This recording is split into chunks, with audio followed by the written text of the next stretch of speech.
SKM super story channel में आपका स्वागत है।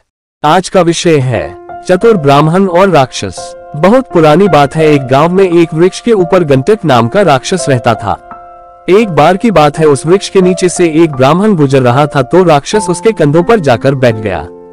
राक्षस ब्राह्मण के कंधों पर बैठते ही ब्राह्मण से कहने लगा, हे ब्राह्मण, तुम मुझे पास के सरोवर तक ले चलो।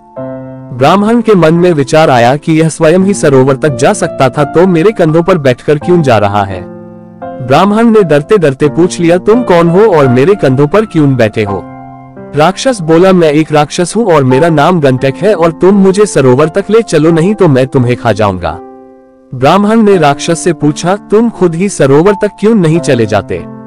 राक्षस बोला, मैंने प्रण लिया है कि मैं गीले पैर जमीन पर नहीं रखूंगा, इसीलिए मैं तुम्हारे कंधों पर बैठकर जा रहा हूँ।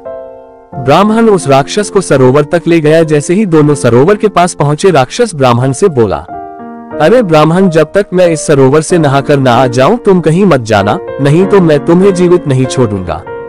जैसे ही राक्षस सरोवर में नहाने के लिए गया, ब्राह्मण ने सोचा कि अगर यह राक्षस सरोवर से नहाकर आ जाता है तो पक्का ही यह मुझे खा लेगा और अगर मैं भागता हूँ तब भी यह मुझे दौड़कर पकड़ लेगा और खा जाएगा।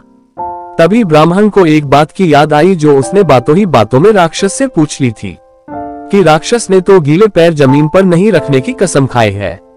बस क्या था, ब्राह्मण ने उस स्थान से दौड़ लगा दी और राक्षस उसे देखता ही रह गया, क्योंकि उसके पैर सरोवर में गीले हो गए थे और वह गीले पैर जमीन पर नहीं रख सकता था। शिक्षा, पूछने में और शत्रु का भेद लेने में क्या जाता है।